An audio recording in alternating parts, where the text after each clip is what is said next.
그동안 우리가 룻기서를 가지고서 이렇게 공부를 했는데 오늘부터는 이제 비유를 좀 같이 살펴볼까 그럽니다. 그동안 이제 주일 오후 시간에는 제가 성경에 나오는 단어들을 성경적인 관점에서 해석하는 그런 시간들을 많이 가졌어요. 너무나 그동안에 우리가 성경을 문자로 해석하고 사전적으로 해석하고 그리고 상식적으로 해석하는 데 익숙하기 때문에 성경적인 관점에서 보자. 누가 조 권사님 마이크 좀 갖다 주실래요?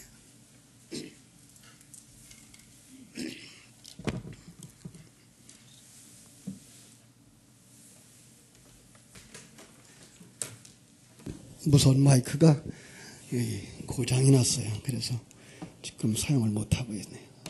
그래서 문자에 익숙해져 가지고 그동안에 이제 성경 해석을 상당히 문자적으로 봐왔고, 그래서 성경에 있는 이야기들을 하면서 그냥 거기서 교훈만 가지고 왔어요. 그런데 이제 그 단어들을 성경적으로 해석하자 이렇게 말씀을 나누면서 제가 이제 성경적인 관점에서 여러 시간 에베소서를 가르쳤고 이제 갈라디아서를 가르쳐 드렸고, 그리고서는 이제 룻기서를 가지고서 룻기서에 나오는 이야기가 바로 예수의 이야기이고 우리의 이야기입니다라는 이야기까지를 했어요. 이제 비유로 가려고 그래요. 그래서 그동안에 우리가 배웠던 것 한번 몇 가지 생각해 보겠습니다. 우리가 생각하는 화평, 성경이 이야기하고 있는 이 화평이라고 하는 건 그냥 평안이라고 하는 뜻이 아니다. 평안이라고 하는 뜻이 아니고 성경이라서 말하는 에이레네, 이것은 원수였던, 그죠?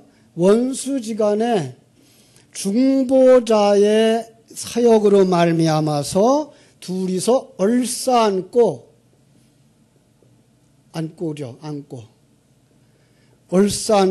전혀 떨어지지 않는, 그죠? 뗄래야 뗄 수 없는 하나됨. 바로 이걸 갖다가 에이레네, 이 화평이란 말을 쓴다 그랬어요. 그러니까 세상에서 말하고 있는 평화, 화평 이런 말과는 다른 거죠. 자, 죄라고 하는 단어도 역시 그렇다 그랬어요. 우리가 말하는 죄 그러면 뭐예요? 남의 것을 도적질하는 것, 남을 해하는 것, 간음하는 것, 살인하는 것 이렇게 얘기하지만 성경이 말하는 죄는 뭐예요? 하나님의 뜻을 저버리고, 하나님의 뜻을 저버리고 내 뜻을 주장하는, 이게가 죄예요. 나 중심에 내가 왕이 되어지고 내가 주인 되어진 것, 이걸 갖다가 죄라고 말한다 그래요. 이러한 사람이 성경은 뭐라 그래요? 생명을 가지지 못한 자, 죽은 자라고 말하고, 하나님의 뜻을 알지 못하는 자를 갖다가 소경이라고도 말하고 귀머거리라고도 말하고,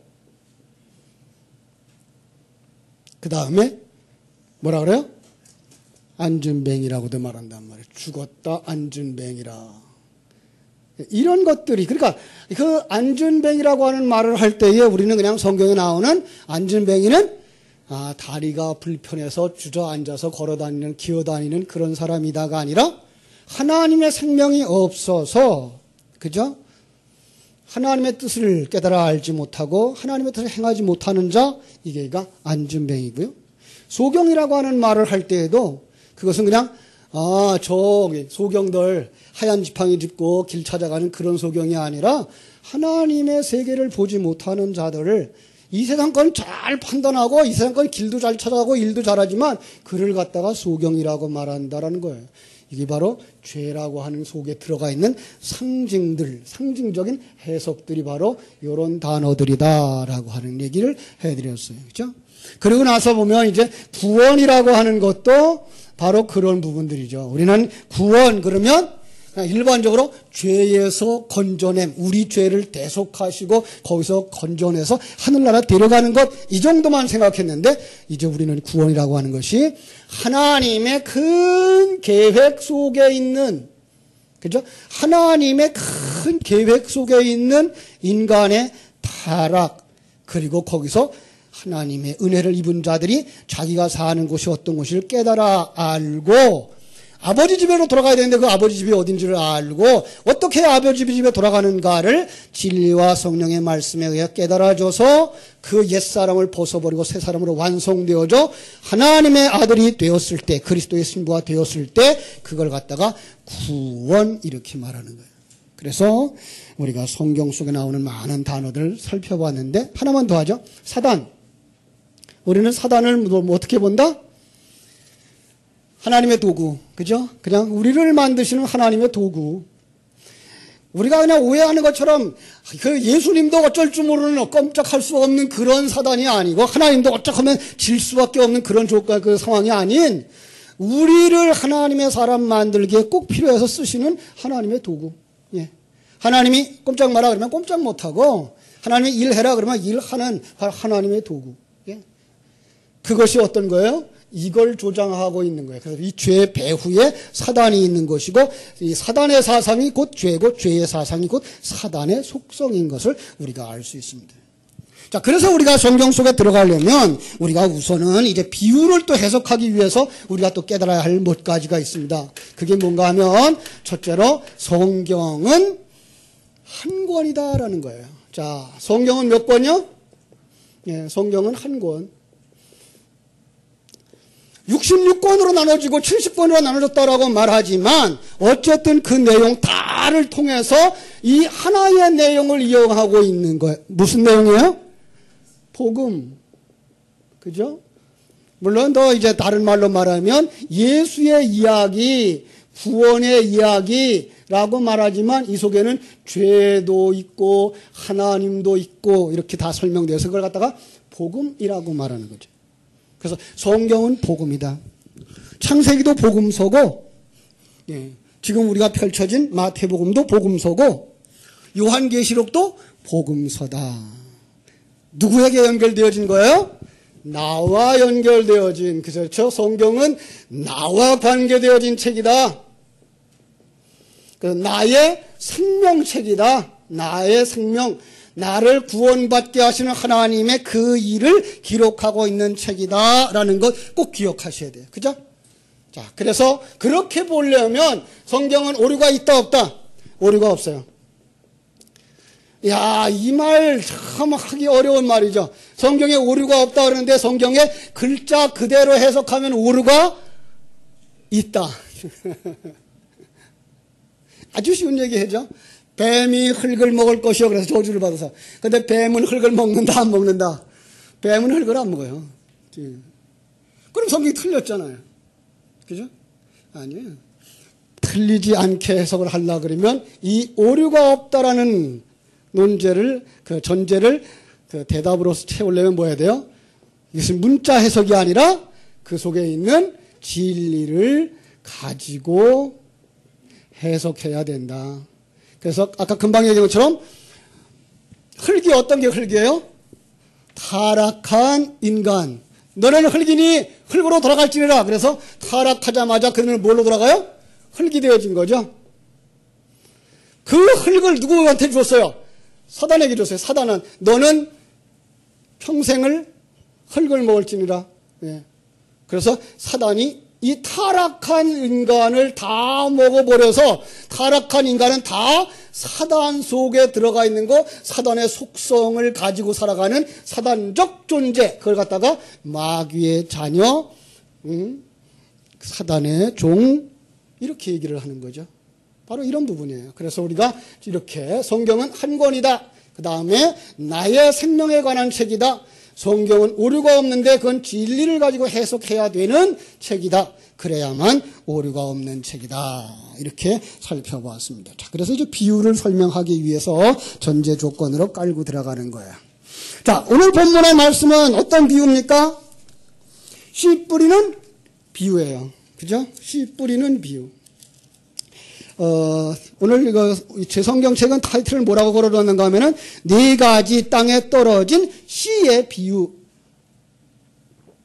전에는 많은 사람들이 이거 씨 뿌리는 자의 비유 이랬더랬어요. 아니요, 씨 뿌리는 자의 비유가 아니라 무슨 비유? 씨의 비유. 어디에 떨어지는? 4가지 밭에 떨어지는. 사실은 4가지 밭이 아니고 2가지 밭이에요. 왜 2가지 밭이라고 그럴까요?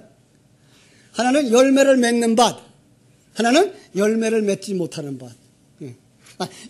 본래는 다 열매를 받지 못하는 밭이었어요. 그런데 거기에 어떤 사람들 속에 들어가서는 열매를 맺는 거예요. 그래서 그걸 갖다가 두 가지 밭 이렇게 볼 수 있어요. 자, 우리 그 이야기를 한번 할까요? 이 씨 뿌리는 비유, 우리 주일학교 선생님들도 많이 가르쳤죠? 어떻게 가르쳤어요? 어떤 사람이 씨 한 망태기를 들고 이제 밭으로 씨를 뿌리러 갔어요. 가서 씨를 툭툭 뿌리니까 씨가 길가에도 떨어지고 어디 떨어져요? 돌짝밭에 떨어지고 또 어디도? 가시밭에 떨어졌어요. 그런데 길가에 떨어진 길가에 떨어진 씨앗은 누가 먹어요? 새들이 가다 집어먹었어요. 그래서 열매를 못 맺었어요. 돌짝밭에 뿌려진 씨앗은요, 싹이 나지만 흙이 얇아서 얼마 못 가고 불에 다 죽었어요. 그죠? 가물어 죽었어요. 말라 죽었어요. 자, 이제는 가시밭에 떨어진 씨앗은 잘 자랐어요. 그런데 뭐 때문에? 가시덩굴이 그냥 가로막아서 열매를 맺지 못했어요. 그래서 어디가 왔어요? 이제 마지막으로 가볼 밭, 옥토밭이에요. 거기 갔더니 아주 잘 자라가지고 30배, 60배, 100배로 열매를 냈어요. 여러분도 옥토밭 되세요? 이게 옛날에 우리가 들었던 그런 비유죠. 이제 그러면서 뭐라 그랬겠어요? 여러분, 예배 시간에 졸면 안 돼요. 예배 시간 졸면 안 돼요.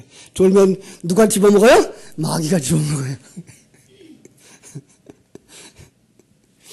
여러분, 마음이 그렇게 돌짝밥 같으면 어떻게 해요? 그게 갈아엎어야죠. 그죠? 그래서 성령으로 갈아엎으세요. 응? 자, 왜 염려하세요?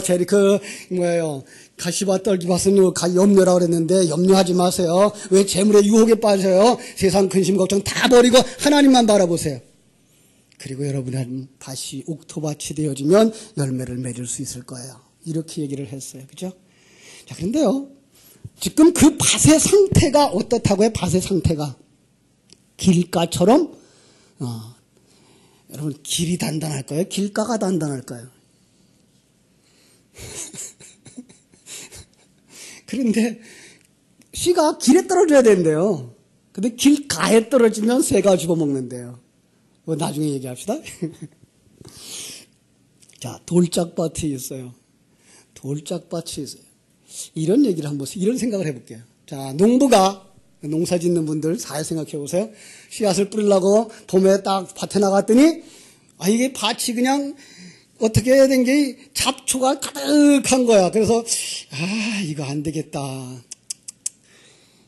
나는 너한테도 씨를 뿌릴 수가 없다. 너 씨 뿌려봐야 그 가시덤불 때문에 열매를 맺지 못할 거야. 그러니까 내가 일주일 동안 기간을 줄 테니까 밭을 좀 갈아엎어라. 그리고 다시 돌아오겠다 그러면 지나가던 사람이 뭐라 그럴까요? 저도 제정신인가 그러겠죠. 여러분, 밭이 스스로 자기 밭을 갈아엎을 수 있다 없다? 없는 거예요. 그런데 우리는 그렇게 생각하고 살아왔어요. 내가 할 수 있다라는 생각들이 있는 거예요. 아니요. 성경은 그냥 그대로 이게 너희의 모습이야 라고 보여주는 거예요. 지난 수요일 날 오셨던 분들은 기억할 거예요. 로마서 3장 10절로 18절 한번 찾아보겠습니다. 로마서 3장 10절로 18절.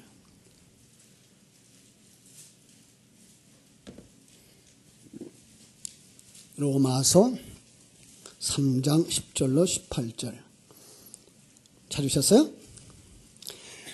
못 찾으신 분들은 제가 읽는 걸 잘 들으세요. 기록된 바 의인은 없나니 하나도 없으며 깨닫는 자도 없고 하나님을 찾는 자도 없고 다 치우쳐 함께 무익하게 되고 소원을 행하는 자는 없나니 하나도 없도다. 그들의 목구멍은 열린 무덤이요 그 혀로는 속임을 일삼으며 그 입술에는 독사의 독이 있고 그 입에는 저주와 악독이 가득하고 그 발은 피 흘리는 데 빠른지라 파멸과 고생이 그 길에 있어 평강의 길을 알지 못하였고 그들의 눈앞에 하나님을 두려워함이 없느니라 함과 같으니라.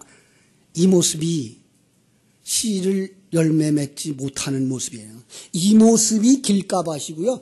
이 모습이 돌짝밭이고요. 이 모습이 가시떨기밭인 거예요. 길가는 길이 아닌 거예요. 그러니까 성경은 누가 길이라 그래요? 예수님이요. 그러니까 길에다 뿌려져요. 다시 말하면 예수 그리스도만 길이고 그만 열매를 낼 수 있는 거예요. 그 비슷한 곳에 떨어지면 안 되는 거예요.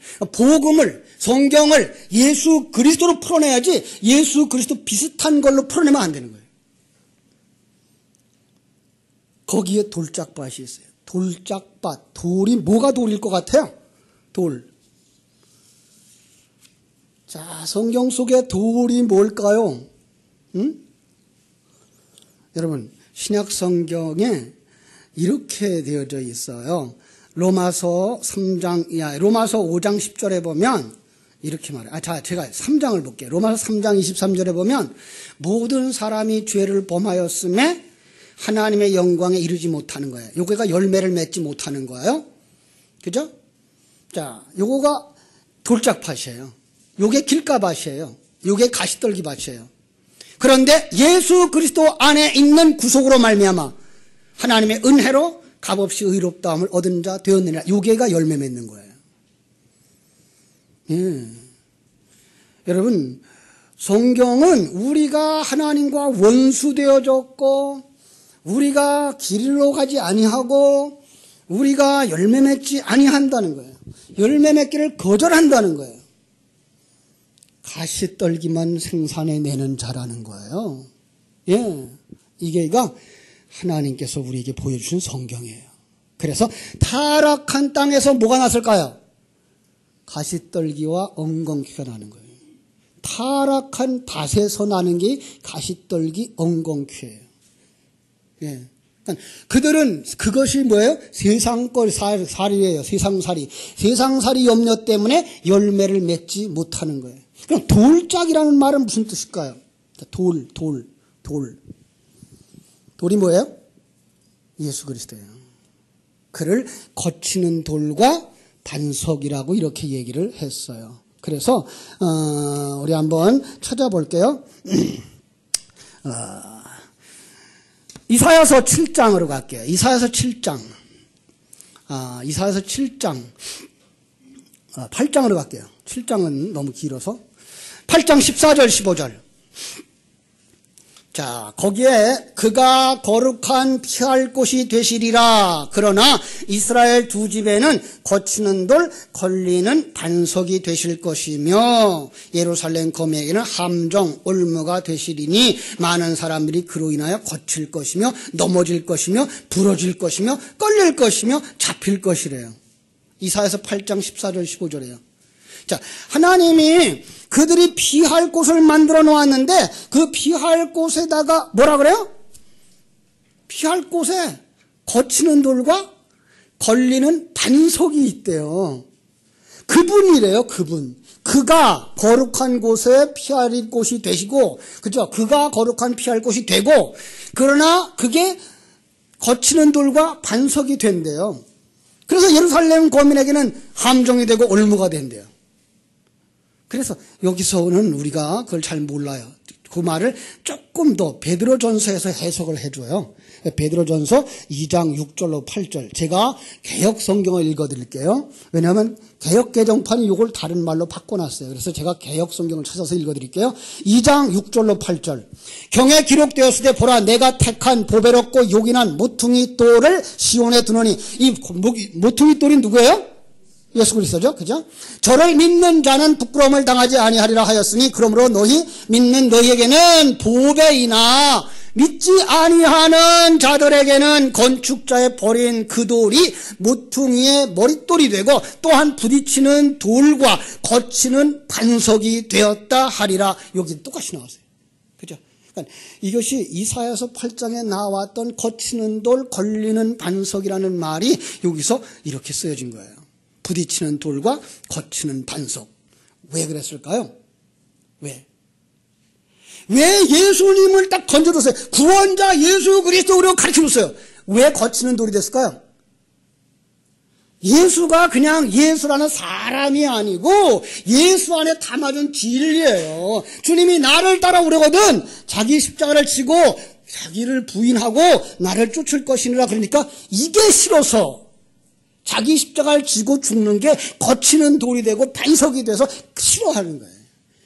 그것 때문에 뭘 맺지 못해요? 열매를 맺지 못하는 거예요. 예. 자, 그럼 어디에 있는 심한 열매가 맺어요? 좋은 땅이에요. 본래 그것도 똑같은 땅이었어요. 그것도 길가이었고 돌짝밭이었고 가시떨기 엉겅퀴가 있는 밭이었어요. 거기에 누가 뚫고 들어왔어요? 진리의 예수 그리스도가 두르신 거예요. 성령의 말씀이 두르신 거예요. 그래서 그 속에서 그것들을 다 거치는 거예요. 세상의 염려와 근심 걱정이 사라지는 거예요. 왜? 오늘날 시간 성령으로 말미암아, 그죠? 성령이 깨닫게 하시니까 이 세상 100년도 안 되는 세상이구나. 이 우주를 하나님이 만드시는 거구나. 인생을 나를 이 땅에 보내신 분이 하나님이구나. 이런 가정 환경, 이런 교회 환경, 이런 내 삶의 터전을 누가 주장하고 계신다? 하나님이 계시는구나. 믿으니까 거기서 100배가 되는 거예요. 충만히 차고 차는 거예요. 세상 것으로 완성되어지는 거예요. 예, 이 세상에서 완성되어지는 거 그게 100배예요.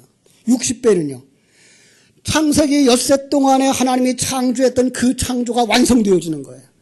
그걸 갖다가 3으로 나누고 3.5, 3.5로 나누는데 그 셋 뭐예요? 옛사람의 완성, 새사람의 완성이 완성되어지는 거예요. 이게가 바로 100배요, 60배요, 30배. 뭐가 되는 거예요? 내가 하나님의 사람이 되는 거예요. 내가 하늘나라 유업으로 받는 아들이 되는 거예요. 내가 그리스도의 신부가 되는 거예요. 성령님을 내 안에 모시고 사는 성전이 되는 거예요. 이제가 하나님이 우리에게 주신 보배인데요. 이게 성경의 그 비유 가운데 가장 쉬운 비유래요. 이걸 깨달아 알지 못하면 다른 비유는 절대로 해석하지 못한대요. 한번 볼까요? 마가복음 4장 13절. 마가복음, 마태, 마가니까 그 뒤에 있어요. 4장 13절.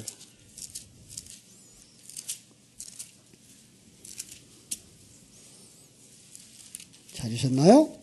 이건 꼭 찾으셔야 돼요. 자, 4장 13절 같이 읽어요. 시작. 또 이르시되 너희가 이 비유를 알지 못할진대 어떻게 모든 비유를 알겠느냐. 이 씨 뿌리는 이 비유를 옳게 이해하지 못하면 다른 비유들도 이해할 수 없다라는 거예요. 왜요?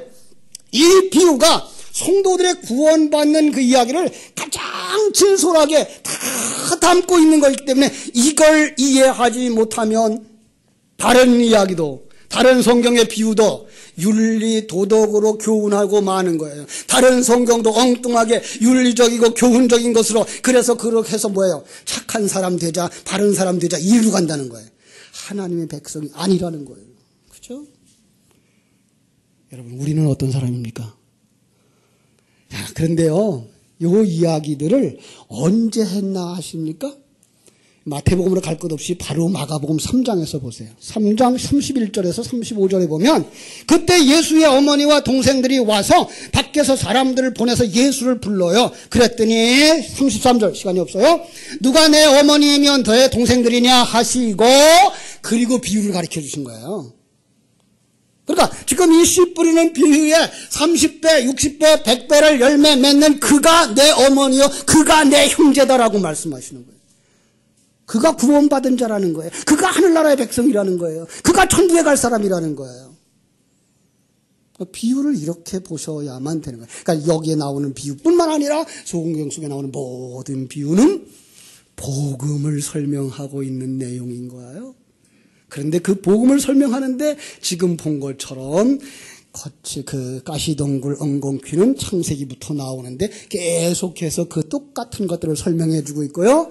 반석도 반석을 쳐서 물을 마셨듯이 똑같이 예수 그리스도를 상징하고 있는 것이고요. 이렇게 비유를 해서 성경은 바로 여러분과 내가 하나님의 은혜 속에 사는 것이며 죄악된 것을 깨달아 알게 하시고 옛사람 벗어버리게 하시고 새사람으로 완성되어져 천국에 이르게 한다라고 하는 진리를 각양각색의 이야기 속에 담아주신 거예요.